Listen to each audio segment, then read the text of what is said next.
Bismillahirrahmanirrahim. Assalamualaikum warahmatullahi wabarakatuh.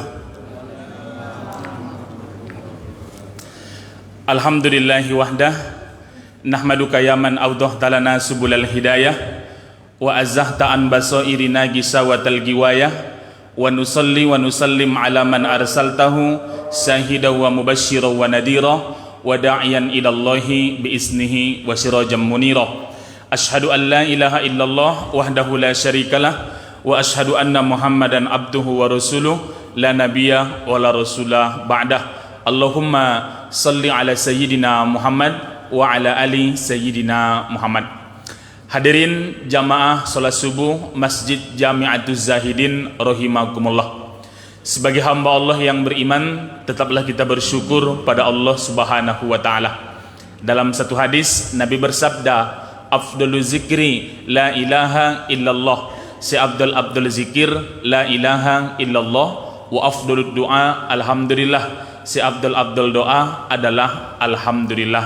Kita pun mengucapkan alhamdulillahi rabbil alamin. Taufik, hidayah, itu sering kita dengar. Taufik artinya Allah punya keinginan, kita punya keinginan, kita korbankan keinginan kita, kita laksanakan keinginan Allah, saat itu kita mendapatkan taufik. Subuh kali ini keinginan kita habis sholat tidur, tapi keinginan yang lebih mantap kita tetap di sini beriktikaf dan majelis taklim.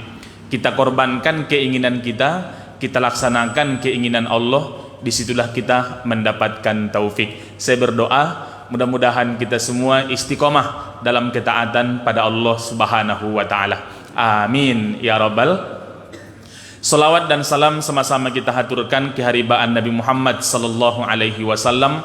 Allahumma salli ala sayyidina Muhammad wa ala ali sayyidina Muhammad. Bapak Ibu yang mulia dan pada pengurus, saya ucapkan terima kasih yang telah menyediakan meja baru dan kursi baru kepada Ustadz. Orang habis miliaran rupiah untuk memenangkan kursi, tak dapat. Ustadz di masjid ini tak ada beli, alhamdulillah dapat kursi yang baru. Plastiknya masih ada, ini pertanda baru. Oke, Bapak Ibu yang mulia, kajian kita di surah An-Nas. Tapi sebelum masuk ke sana, Ibu tengok dulu ayat yang 5 ini. Nah, tahu Ibu bawa Quran atau bawa handphone yang ada Al-Quran di dalam, boleh dilihat. Ini perjalanan hidup manusia, dari mana, di mana, dan kemana kita akan pergi. Ayat ini menjelaskan. Pertama, alam yang sudah kita lalui disebut namanya alam ruh atau alam arwah. Habis ini nanti baru kita ke An-Nas. Kalau satu namanya ruh, dua namanya ruhani, kalau banyak namanya arwah. Doa jenazah juga begitu. Kalau meninggal satu laki-laki, Allahumma gfir lahu. Yang meninggal perempuan, Allahumma gfir laha. Meninggal dua orang,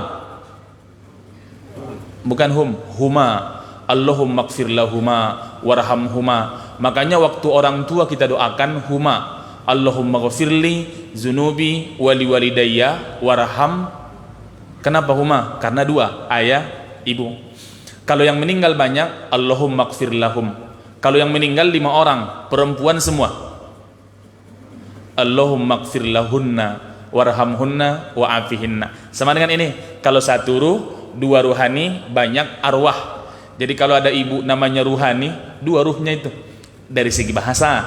Jadi alam arwah ini ada di surah Al-A'raf, urutan surah yang ke-7, nomor ayat 172. Quran berpesan wa'iz.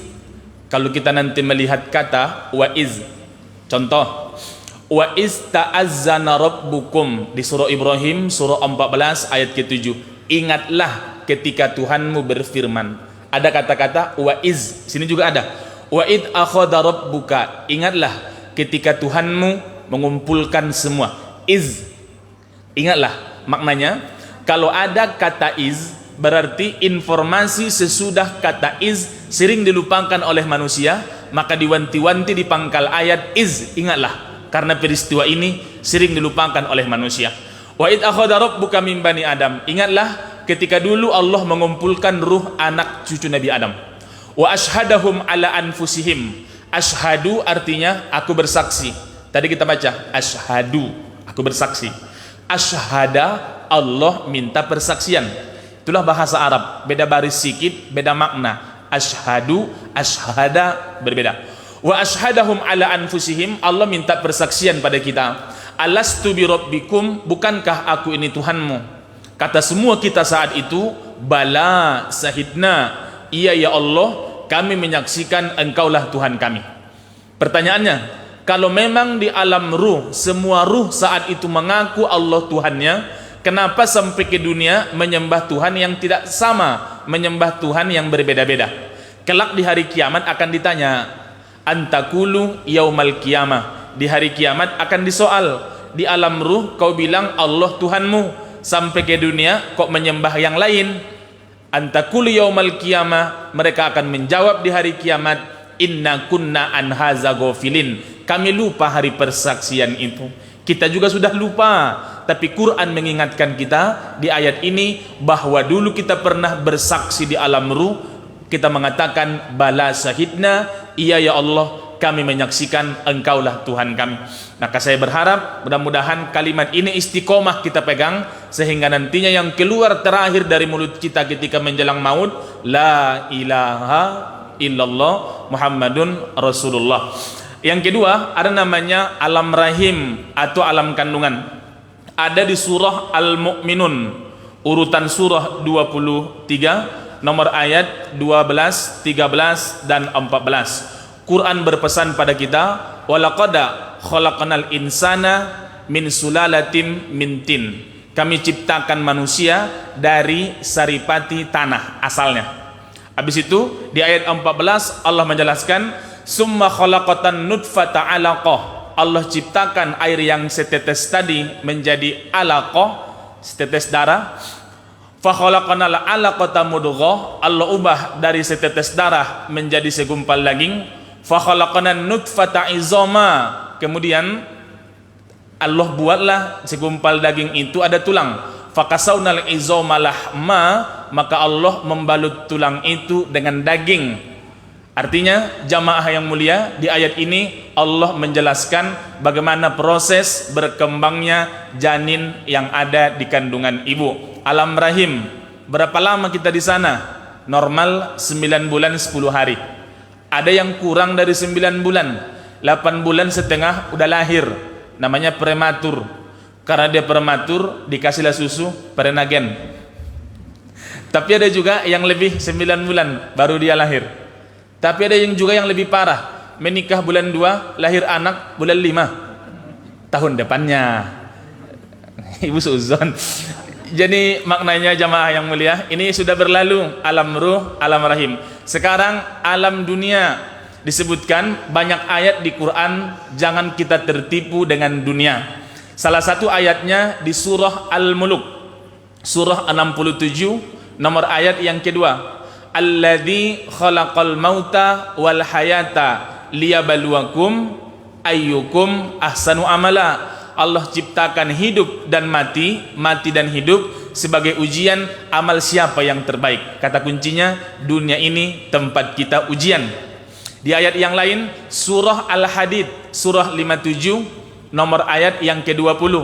I'lamu, ketahuilah, annamal hayatud dunya la'ibun walahwun. Kehidupan di dunia hanya sekedar permainan dan senda gurau belaka. Contoh, ada seseorang laki-laki namanya Pak Bahri. Cerita ini hanya fiktif belaka. Nanti kalau ada nama yang sama jangan tersinggung.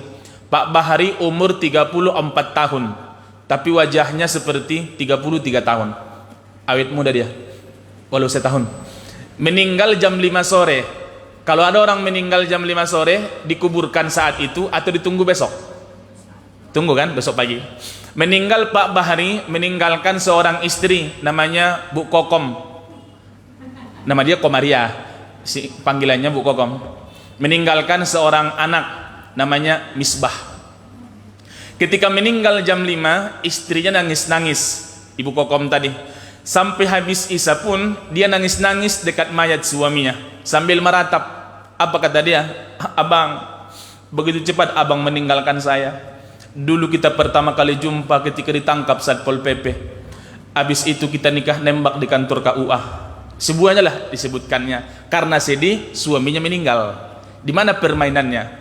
Datanglah Pak RW ngomong, Bu Kokom, nampaknya ibu kehilangan dengan kepergian suami ibu. Jelaslah Pak RW, aku sekarang jadi janda. Kalau memang kehilangan dengan kepergian bapak, nanti jasad bapak, mayat bapak kami masukkan ke kamar. Ibu pun masuk ke kamar, tidur berdua di dalam, kami kunci dari luar. Kata Pak RW. Apa jawab dia? Takut saya Pak RW. Kenapa kau takut? Kan kehilangan. Nanti dia bangun lagi Pak RW. Maknanya dia nangis-nangis waktu suaminya meninggal, orang ramai. Kalau disuruh tidur berdua dengan mayat suaminya, mau dia? Nada. I'lamu, ketahuilah, annamal hayatud dunya laibun walahun. Kehidupan di dunia hanya sekedar permainan dan senda gurau belaka. Wa tafakhurun wa takasurun bainakum fil amwali wal aulad. Saling banyak harta, saling banyak anak, membanggakan harta, membanggakan anak. Itu maksudnya. 20 tahun kita tak jumpa dengan kawan. Waktu bersuah, pertanyaan, kau kerja di mana? Waktu dia nanya kerja ke kita, itu bukan karena peduli. Itu hanya bermaksud mengukur sampai di mana kemampuan kita. Ketika dijawab, aku kerja di Chevron, hormat dia. Kau kerja apa? Tak ada. Kenapa tak ada? Aku bosnya. Jadi maknanya hanya membanggakan pekerjaan, membanggakan harta. Kebun sawit udah berapa hektar? Setengah. Setengah apa? Setengah hektar. Jadi saling membanggakan. Anakmu sekolah di mana sekarang? Jakarta. Di mana? Di sini. Saling membanggakan. Itulah kehidupan di dunia. Maka ayat di surah 87 Al-A'la ayat 17 sering kita baca, walal akhiratu khairul wa abqa. Akhirat itu jauh lebih kekal dibandingkan dengan kehidupan dunia yang dibangga-banggakan. Kehidupan dunia harta anak yang dibangga-banggakan itu sementara. Celupkan ujung jarimu ke lautan, kemudian angkat, ada yang menetes 2-3 tetes, itulah dunia. Dan samudra yang luas itu, itulah akhirat. Kita yakin ada hidup setelah mati, ada akhirat setelah dunia. Maka yang ketiga, alam dunia. Berapa lama orang di sini? Ada orang berumur 950 tahun, namanya Nabi Nuh. Bayangkan dia tinggal di Hang Tuah. Berapa kali Nabi Nuh ikut pilkada? 950 tahun umurnya. Umur Nabi Ibrahim 175, Nabi Muhammad 63, kita 60, 70, 80. Di atas 80 sehat jaranglah. Kalau umur 80 reuni dia. Pertanyaan, penyakitmu apa sekarang? Selalu begitu. Dan orang asuransi tak pernah menawarkan itu pada orang yang 80 tahun. Karena dia tahu akan merugi terus. Jadi maknanya jamaah yang mulia, itu kehidupan di dunia sementara.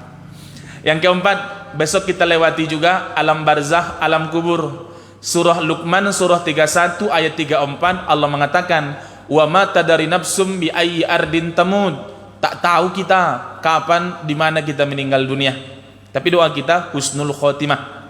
Amin. Berapa lama orang di kuburan? Kita hitung. Nabi Muhammad umurnya di dunia berapa? 63. Di kubur udah berapa lama Nabi?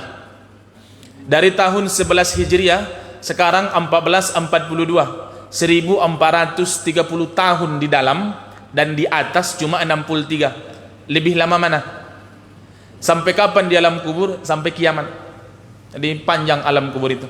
Tapi jamaah diingatkan kita, alhaqumut takasur, kita suka bermewah-mewah. Hatta zurutumul maqabir, sampai di kubur pun bermewah-mewah. Udah masuk ke dalam barulah sadar kemewahan dunia hanya sebentar saja. Yutsbi'ul mayyit ila qabrihi salasa. Ingat ya, kalau kita mau sombong, mengantar jenazah ke kuburan 3. Ahluhu, keluarga, istri masih ikut, anak datang juga, menantu semangat dia karena warisan mau cair kata dia.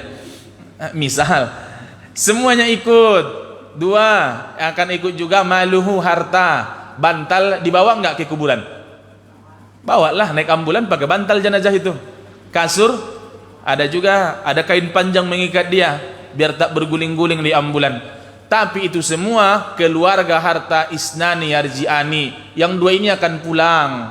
Keluarga pulang. Nangis-nangis seorang ibu ketika mayat suaminya mau dimasukkan. Nangis-nangis seolah-olah mau melompat ke dalam. Ada dua ibu-ibu menarik tangannya. Sabar bu, sabar. Andaikan dilepaskan mereka berdua tangan ini, mau dia ke dalam. Acting itunya. Coba tengok kalau ada pemakaman jenazah, seolah-olah dia mau melompat ke dalam loh. Ketika mau dimakamkan suaminya, datang orang menarik-narik. Dalam hati dia, yes, aku ditarik. Coba kalau dilepaskan, ada itu. Jadi maknanya ini mengajarkan kita loh Bapak Ibu, bahwa dunia ini sementara. Ketika kita meninggal dunia, tak ada yang ingat. Mungkin anak-anak lah kita berdoa, tetap doa itu selalu mengalir kepada kita. 3 amal ini masih berlaku. Salah satunya sedekahun jariyah. Kalau pernah kita berinfak, kalau pernah kita berbagi, pernah kita berwakaf, harta kita serahkan di jalan Allah, itulah yang kekal menjadi amal jariyah pada kita. Mana contohnya? Di samping mau dibeli, dana masih kurang 2,2 miliar, yang terkumpul saya dengar baru 60 miliar, 60 juta, masih banyak. Kalau ingin amal jariyah, ada harta kita, sumbangkan dari sebagian, bukan semua, sebagian dari harta kita, karena kemampuan ekonomi orang berbeda-beda. Mana nomor rekeningnya Pak Ustadz? Bank BTN itu nomornya. Kenapa tak disebutkan Ustadz? Saya tak hafal. Jadi jamaah yang mulia, doa anak yang soleh masih kekal bersama kita. Ilmu yang bermanfaat nih, saya ceramah, kita sampaikan ke anak-anak, ilmu itu bermanfaat, menjadi amal jariyah untuk kita. Kata kuncinya, alam keempat, alam kubur, kita pasti akan ke sana. Makanya Nabi mengatakan, kuntu nahaitukum an ziyaratil kubur. Dulu aku pernah melarang kalian ziarah kubur. Karena orang kalau ziarah kubur saat itu iman belum kuat, mereka meratap mengucapkan semua pengalaman. Tapi iman sudah kuat, fazuruha, sekarang ziarahlah. Kenapa? Fa innahu rahikul qalbi, ziarah melembutkan hati. Wa tadma'ul ain, bisa mengucurkan air mata. Air mata keluar ketika ziarah. Apalagi waktu mendoa, air hidungnya pun keluar. Wa tuzkirul akhirah, manfaat ziarah mengingatkan kita tentang akhirat. Saya akan ke sini. Soal lama atau tidak masing-masing, tak tahu kita siapa yang duluan. Mungkin jamaah duluan, saya terakhir. Atau saya terakhir, jamaah duluan. Itu takdir Allah, tak tahu kita siapa yang duluan. Yang kelima, inilah yang paling lama. Al-Infitar surah 82 1-5. Idas sama'un fatarat, apabila langit terpecah. Wa idal kawakibun tasarat, planet-planet bertabrakan. Wa idal biharu fujirat, air laut dimuntahkan ke daratan, macam tsunami itu. Wa idal kuburu bu'sirat, semua kubur akan dibangkitkan. Alimat nafsum ma qaddamat wa akharat, manusia akan tahu apa yang sudah dia lakukan, apa yang sudah dia lalaikan. Jadi jamaah, saya ingin mengulang ini sedikit supaya kita sadar dari mana kita, di mana kita, dan kemana kita akan pergi. Mudah-mudahan dengan mengingat ini, kalau mau berbuat salah, pikir-pikir kita dulu. Kalau mau melakukan dosa, berpikir kita 3 kali. Kalau ingin bermaksiat, berpikir kita 4 kali, bahwa kelak semua akan diminta tanggung jawab di hadapan Allah. Bapak Ibu yang mulia, sekarang kajian kita An-Nas. Qul, katakanlah, tanamkan di hati kita, yang menyuruh membaca ini adalah Allah. Ketika Allah yang menyuruh, seolah-olah Allah mengatakan, berdoalah akan aku beri. Maka Allah yang menyuruh mengatakan ini. Mengatakan apa? Membaca apa? A'udzu, berlindung kepada sesuatu untuk menghindari sesuatu. Berlindung kepada Allah untuk menghindari yang ayat keempat nanti. Birabbin nas, aku berlindung birabbin nas, Rabb pencipta, Rabb pemelihara, Rabb pemberi rezeki, An-nas manusia. Katakanlah, kata Allah, seolah-olah Allah mengatakan, minta akan aku kasih. Aku berlindung kepada Allah, Tuhan pemelihara manusia. Ayat kedua, Malikin nas, Malik artinya raja. Manusia merajai terhadap manusia yang lain, macam di Inggris Ratu Elizabeth dia merajai, atau Raja Yordania Raja Abdullah merajai kepada manusia yang lain. Beda dengan Tuhan merajai kepada manusia. Kalau manusia menjadi raja pada manusia yang lain, kalau dia tidak mau apa yang saya suruh, bisa saya hukum, tapi tak bisa saya hentikan peredaran darahnya, tak bisa saya cabut nyawanya. Tapi kalau Allah merajai kita, maknanya bapak dan ibu-ibu, Allah berkuasa atas apapun. Dalam surah Yasin sering kita baca, innama amruhu idza arada syai'an ayyakula lahu fayakun. Ilahin nas, Tuhan, ilah artinya yang disembah. Ilahin nas, yang disembah manusia. Bedanya al-falak dengan an-nas, di al-falak sifat Allah satu disebut, tapi berlindung pada Allah dari tiga hal. Yang disebut al-falak, kul a'udzu birabbil falak. Yang disebut cuma birabbil falak.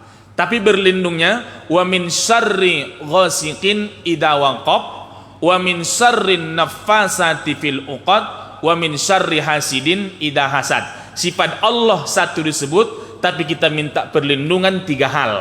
Kalau di An-Nas sifat Allah tiga kali disebut, Rabbin Nas, Malikin Nas, Ilahin Nas. Tapi kita minta perlindungan satu saja, min syarril. Beda kan? Kalau kul a'udzu birabbil falak, kita minta perlindungan pada Allah dari serangan dari luar.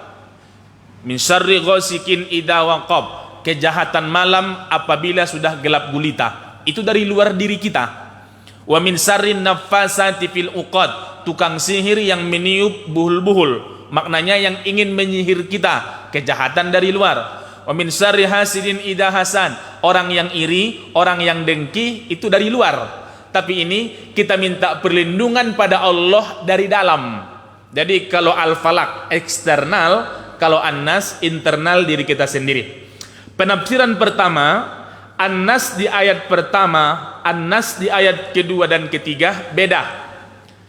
Penafsiran ulama pertama, birabbin nas, an-nas yang dimaksud di situ anak-anak. Karena Rabbi memelihara, anak-anak butuh pemeliharaan. Ketika dia sudah beranjak remaja dan besar, timbul jiwa pemberontak, maka butuh raja untuk menundukkan dia. Maka Anas yang kedua, orang dewasa. Karena waktu masih anak-anak, dia perlu dipelihara. Maka kata-katanya Rabbin Nas, Tuhan pemelihara manusia. Ketika beranjak dewasa, mulai melawan, mulai memberontak, harus raja yang membuat dia tunduk. Maka Malikin Nas. Membaca ini tak boleh panjang. Beda dengan Al-Fatihah ayat keempat. Ar-Rahmanir Rahim. Habis itu? Panjang atau pendek? Panjang. Bisa panjang, bisa pendek. Dalam mazhab Maliki itu pendek. Ar-Rahmanir Rahim. Maliki Yaumiddin. Atau Maliki Yaumid. Dua pilihan. Tapi kalau yang ini cuma satu. Malikin Nas. Kenapa? Pemilik belum tentu raja, tapi raja sudah pasti pemilik. Itu kata kuncinya begitu. Jadi Malikin Nas, yang merajai manusia. Yang ketiga, An-Nas di sini manusia yang sudah tua. Ketika sudah berusia, sudah mulai sepuh, sudah mulai berumur, sejahat apapun orang, jiwa taubat itu akan kembali juga dia kepada Allah. Maka penggunaannya Ilahin Nas. Tapi tafsir pertama ini dibantah oleh yang kedua. An-Nas ayat 1, An-Nas ayat 2, An-Nas ayat 3 sama. Kenapa diulang ayat ini? Nanti ada penjelasannya. Yang ketiga, jamaah yang mulia,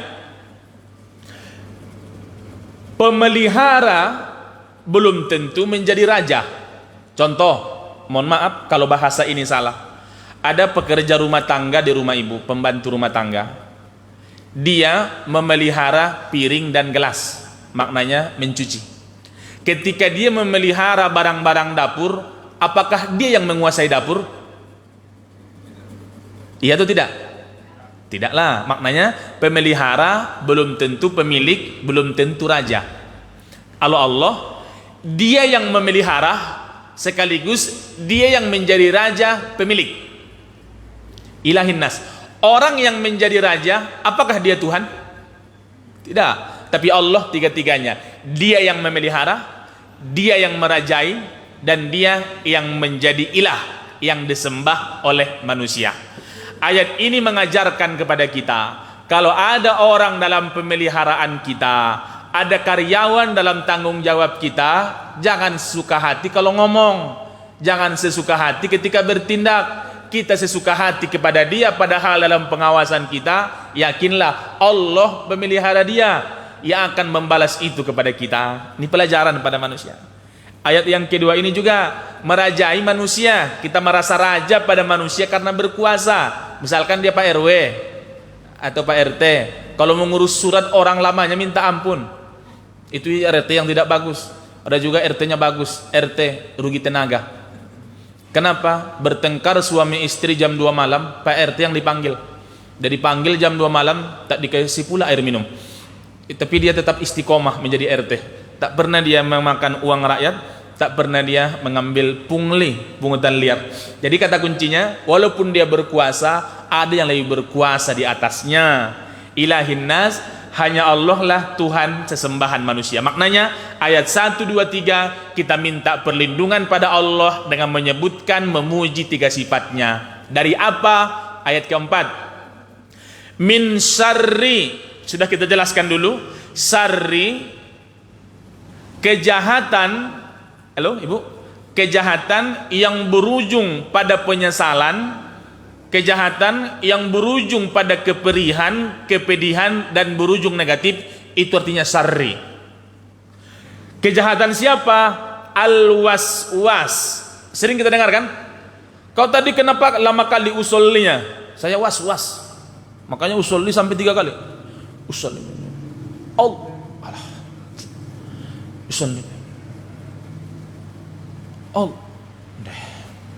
Kenapa was-was katanya?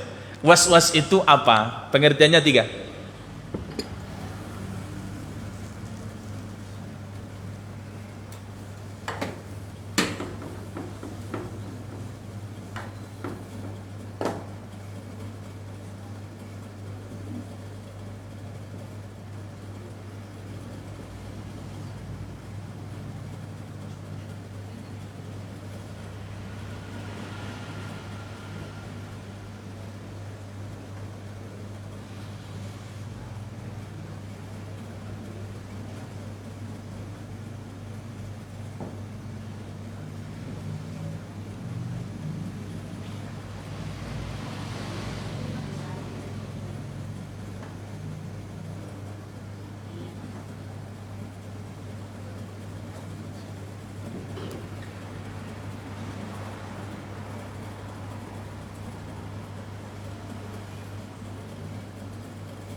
Was-was, suara gemerincing emas yang membuat hati kita terpikat. Itu was-was, asal katanya. Contoh, saya sedang ceramah, ibu bapak melihat saya. Datanglah seorang perempuan, di kakinya ada gelang kaki yang dari emas, gemerincingnya langsung mata kita begini semua, karena suara yang tadi. Maka disebut bahasa Arabnya was-was. Jadi jamaah yang mulia, yang kedua, was-was artinya godaan yang menjerumuskan kepada keburukan. Jadi was-was ini bukan baik. Yang ketiga, was-was itu sifat namanya. Sifatnya godaan menjerumuskan, suara gemerincing emas yang membuat kita terpikat, tapi yang disebut sifatnya bukan namanya. Contoh, si Andi telah melakukan wakaf di Masjid Jamiatuz Zahidin. Ada kan ya, si Andi. Tapi ada sifatnya saja disebut. Si dermawan itu sudah mengasih uang untuk wakaf 500 juta. Tak tahu kita siapa orangnya, tapi ada. Dermawan, itu bukan nama orang, tapi sifatnya yang disebut. Was-was ini bukan namanya, tapi sifatnya yang menjerumuskan, sifatnya yang membuat kita jatuh pada keburukan, sifatnya yang membuat kita terpikat karena godaannya. Maka ulama menafsirkan was-was artinya setan. Contoh, si A pelaku kejahatan. Contoh 1. Contoh 2, si A adalah kejahatan. Beda atau sama? Saya ulang. Si A pelaku kejahatan. Yang kedua, si A adalah kejahatan. Ada bedanya? Ada. Si A pelaku kejahatan, di waktu ini dia jahat, tapi mungkin besok bisa dia baik karena dia berinfak, karena dia berbagi, karena mengasih makanan di waktu kuliah subuh. Mana makanannya? Di belakang. Misal. Tapi kalau dibilang si A adalah kejahatan, kira-kira ada yang baik nggak dari dia? Tak ada yang baik. Sama dengan ini, si was-was ini tak ada yang baik dari dia. Jadi siapa itu? Setan adalah kejahatan.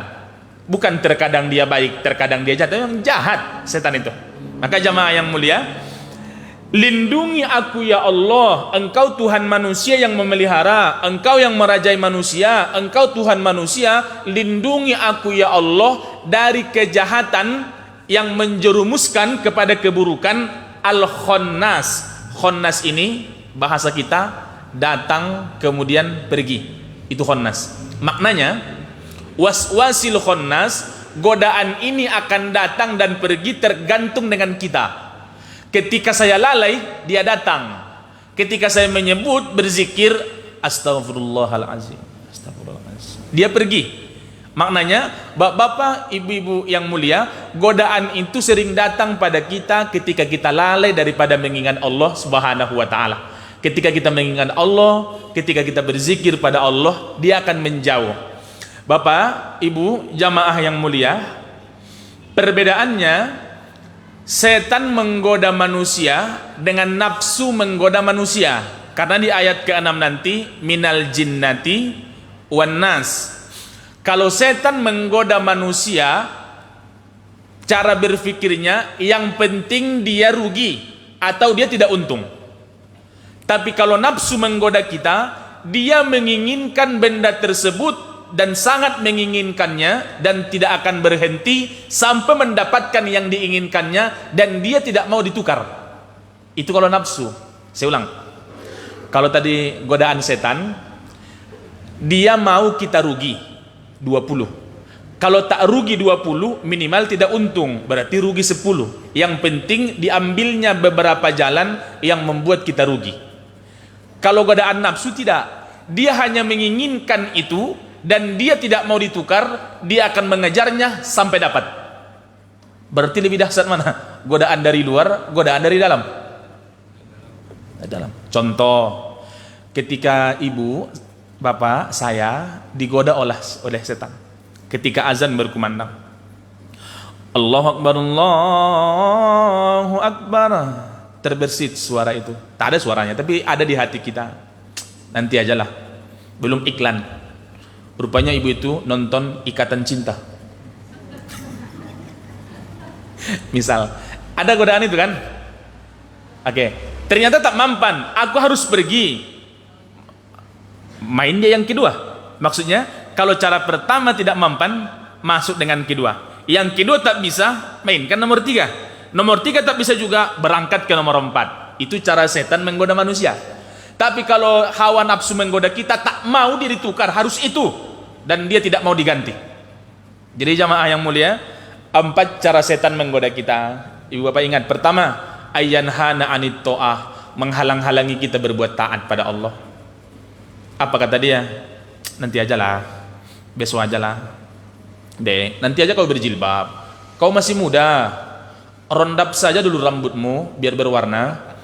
Nanti kalau mau berjilbab panjang udah pergi naik haji. Ternyata tak mau juga dia. Berarti menghalang-halangi berbuat baik. Yang kedua, ayyamuruna bitakhir, menyuruh kita mengakhir-akhirkan untuk bertaubat. Dalam masalah sholat lah, dengan godaan iklan tadi, lulus ibu itu. Mau iklan ke mau tidak, ini sinetron, ini hanya dunia. Pergi dia sholat. Setan diam. Ana diam. Maka dalam surah Yasin, surah 36 ayat 60, alam a'had ilaikum ya bani adama alla ta'budus syaitan innahu lakum aduwwum mubin. Di ayat yang lain tadi surah Yasin surah ke-36 ayat ke-60. Satu lagi ada di surah Al-Baqarah, surah kedua ayat 208. Sering kita dengar ini.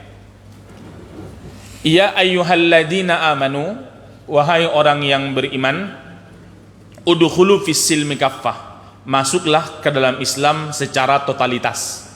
Maksudnya kalau berislam kaffah, jangan setengah-setengah. Ada orang, mohon maaf, rumah tangganya islami, ekonominya riba, atau sebaliknya tutur katanya santun di luar, sama bininya ditempeleng tiap hari. Itu bukan kaffah namanya. Kita kalau Islam tidak seperti makan ketika di prasmanan. Kalau makan prasmanan, mana yang kita suka kita ambil kan, kalau tak kita suka kita tinggalkan. Tidak, Islam mau kita suka hukum Allah, mau tak suka kita tetap harus kita jalankan. Itu maknanya kaffah. Selanjutnya, wala tattabi'u khutuwatis syaiton, jangan ikuti langkah-langkah setan. Maka ada langkah-langkahnya tadi. Pertama, innahu lakum adu mubin, karena setan musuh yang nyata bagi kalian. Pertama, menghalang-halangi berbuat taat. Yang kedua, ayamuruna bit ta'khir, menyuruh kita mengakhir-akhirkan waktu. Nanti ajalah, kan masih banyak waktunya. Zuhur itu panjang, dari tengah 1 sampai tengah 4. Tak mampan itu masuk yang ketiga, ayamuruna bit ta'jil. Kalau disebut takjil, apa yang terbayang sama ibu? Buka puasa ya. Itu takjil sudah tersedia dari jam 6, padahal berbuka 6.20. Karena menyimpang sedikit, hadis Nabi, lis-shaimi farhatani, bagi orang berpuasa 2 kegembiraan. Ini besok insya Allah sampai kita ke sana. Amin.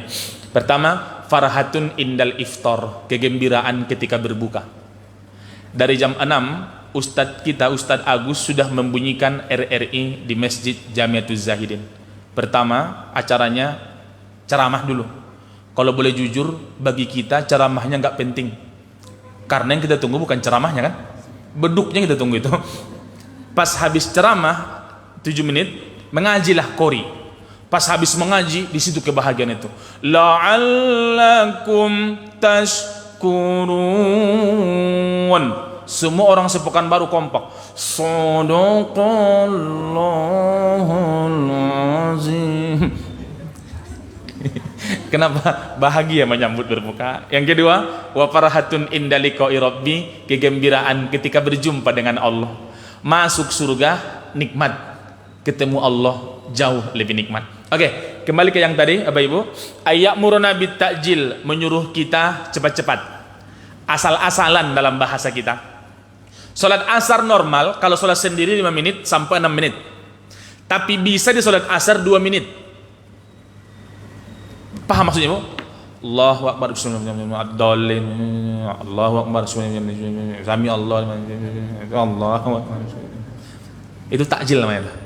Tak mampan dengan cara itu, masuk setan yang keempat, ayyamuruna birriya, menghalang-halangi berbuat taat, menyuruh kita mengakhir-akhirkan waktu, menyuruh kita untuk asal-asalan, melakukan cepat-cepat. Yang keempat, ini yang susah kita hilang, ayyamuruna birriya, memasukkan virus ria yang ada di sini. Makanya walaupun sholat, kalau ria sia-sia.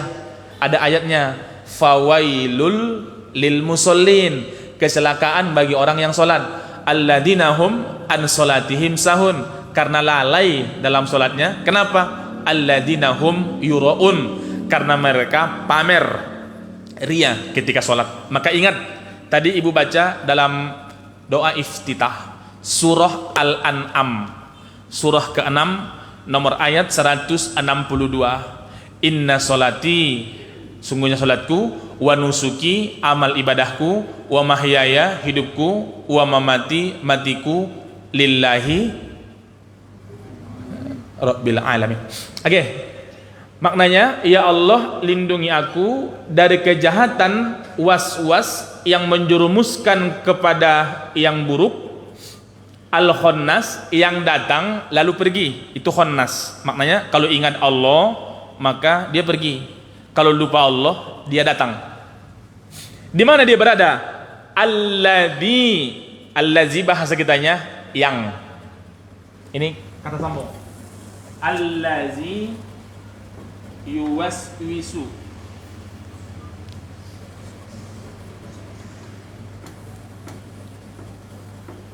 Ini sedikit kita belajar grammar bahasa Arab.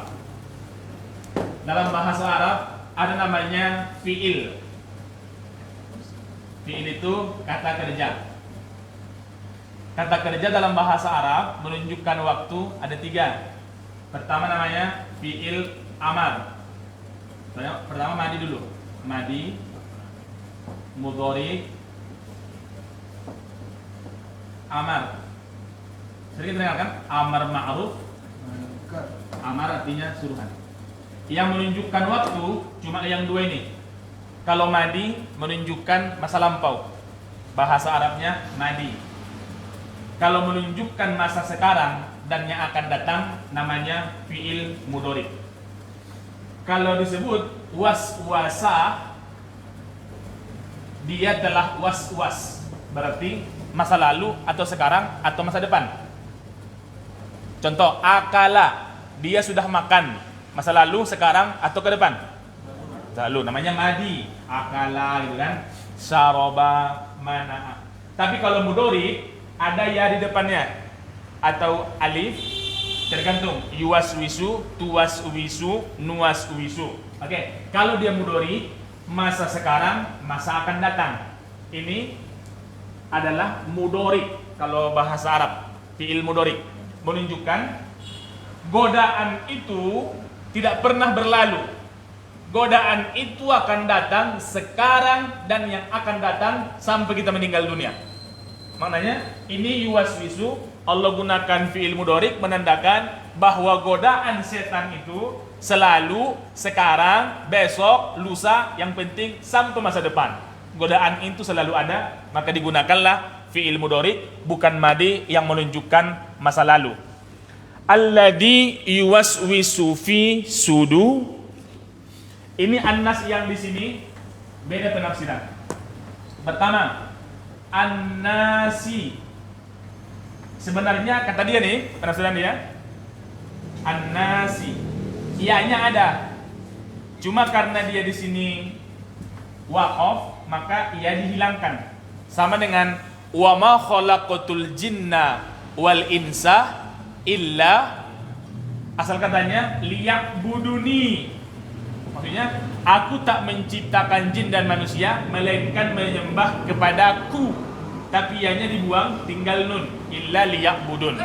Menurut penafsiran pertama, ini annasi. Setan itu akan dan selalu menggoda manusia di hati orang annasi, orang yang lupa. Annasi, penafsiran pertama, annasi, orang yang lupa. Yang kedua, baru yang umum, di hati semua manusia. Siapa penggoda itu?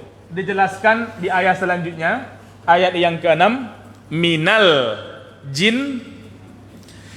Oke, jinnah asal katanya janana. Janana artinya sembunyi. Itulah asal kata bahasa kita janin. Pernah dengar kan?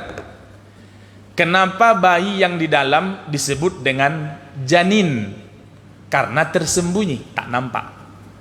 Kenapa setan disebut dengan jinnah? Karena tersembunyi, tak nampak. Ada lagi, jannah. Apa arti jannah? Surga. Kenapa disebut dia jannah? Karena tersembunyi. Maknanya surga itu belum dilihat oleh mata kita langsung. Maka disebut mala ainun ra'at, tak pernah dilihat oleh mata, wala udunun sami'at, tak pernah didengar oleh telinga, wala khatir ala qalbil basar, tak pernah terbersit di hati manusia. Maka disebut jannah, tersembunyi. Ada lagi namanya majnun. Pernah dengar itu? Seakar kata majnun, gila. Kenapa dia disebut majnun? Karena akalnya tersembunyi, maknanya tak berfungsi dengan baik. Itulah janin, jannah, majnun, jinnah, sama akar katanya. Yang menggoda manusia selalu tidak pernah berhenti, 2 orang golongannya. Minal jinnati, dari golongan jin yang tak nampak. Wan nas, dari golongan manusia yang kelihatan. Kalau jin menggoda kita, bisa kita baca ayat kursi. Tapi kalau kawan kita menggoda kita, lebih hafal dia ayat kursi daripada kita. Maknanya, mau kemana kau? Ke masjid. Ngapain? Tadi Ustaz ceramah mengenai dana, terus dia mau ku kasih dana wakaf itu. Berapa dikasih? 2 juta. Allah, daripada ke sana lebih baik beli handphone Vivo terbaru 2 juta. Itu waswasil khannas itu. Paham maksudnya? Seluruh yang menghalangi kita untuk berbuat taat pada Allah, baik dari yang nampak manusia atau yang tak kelihatan jin, itu termasuklah min syarril waswasil khannas. Kalau ada menghalangi kita model begitu, baca ayat ini. Kau mau kemana? Aku mau ke masjid. Kenapa? Dengarkan kuliah zuhur. Ala sini aja dulu. Bilang sama dia, Qul a'udzu birabbin nas, malikin nas, ilahin. Kenapa aku baca ayat itu? Kau goda aku. Aku baca ayat itu. Jadi maknanya kita simpulkan ya. 1. Allah di ayat pertama mengajarkan pada kita, mintalah perlindungan pada Dia. Kepada kita semua, bersandarlah hanya kepada Allah. Kalau bersandar pada selain Allah, berharap pada selain Allah, kita akan kecewa. Kesimpulan kedua, permintaan kita di sini 1, supaya dilindungi Allah dari kejahatan waswasil khannas, tapi sifat Allah disebutkan 3 kali. Maknanya kita memuji Allah dulu, baru kita meminta di ayat yang keempat. Kesimpulan yang ketiga, godaan namanya juga manusia, kita di dunia. Alam keberapa tadi dunia itu? Alam pertama alam ruh, alam kedua rahim, alam keempat salah, itu ketiga dunia. Keempat alam kubur, alam barzah. Yang kelima alam akhirat. Kita sekarang ada di alam dunia. Godaan dari kanan, dari kiri, dari depan. Itu setan sudah bersumpah untuk menggoda kita. Sampai kapan? Sampai hari kiamat.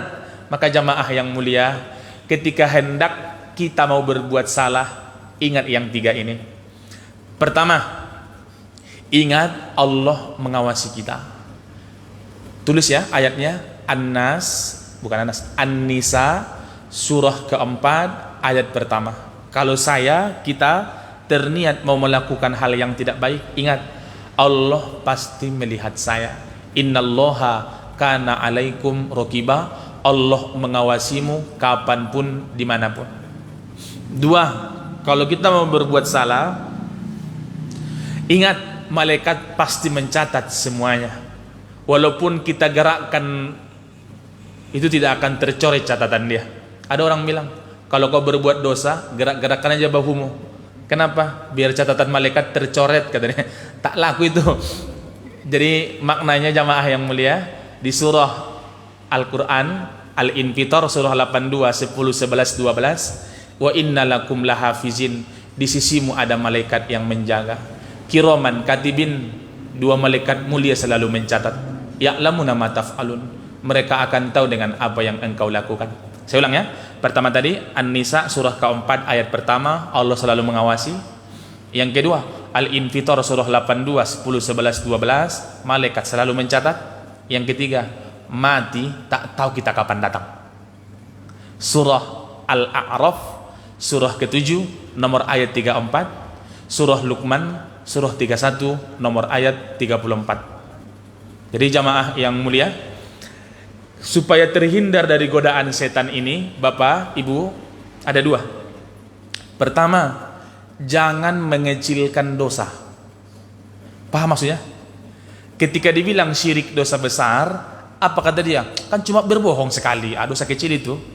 Itulah yang membuat bertambah, menganggap ini dosa kecil. Kecil digabung jadi bukit itu.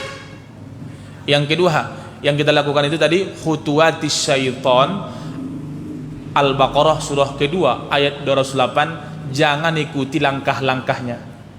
Setan tak pernah mengajak kita berzina, tapi melalui langkah-langkah lah supaya sampai berzina. Paham maksudnya? Maksudnya tak mungkin berzina lah, tidak. Tapi pertama lihat dulu orangnya. Habis itu say hello, hi guys. Habis itu minta nomornya. Habis itu ngajak jumpa. Habis itu makan bakso 2 kali. habis itu terjadilah. Maknanya itu langkah-langkahnya yang kita putus supaya tak sampai kepada perbuatan buruk itu. Mudah-mudahan kajian ini bermanfaat. Bulan depan kita puasa kan? Masih ada kuliah subuh? Masih ya. Pembahasan kita besok surah Al-Lahab. Bulan depan pekan keempat. Ibu ingat ya? Bulan depan pekan keempat jadwal Ustadz Andi. Kita tutup dengan doa kafaratul majlis. Setelah ini baru kita sholat isyraq. Saya berharap pada anak-anak muda, banyak saya tengok anak-anak muda di sini supaya istiqomah mengikuti kajian. Tak bisa hari Sabtu dan hari Ahad aja yang datang. Maknanya kenapa? Ustadz Andi yang ceramah di situ. Jadi kita tutup dengan kafaratul majlis. Bismillahirrahmanirrahim. Subhanakallahumma wa bihamdika asyhadu an la ilaha illa anta astaghfiruka wa atubu ilaih. Walhamdulillahi rabbil alamin. Terima kasih Bapak Ibu. Assalamualaikum warahmatullahi wabarakatuh.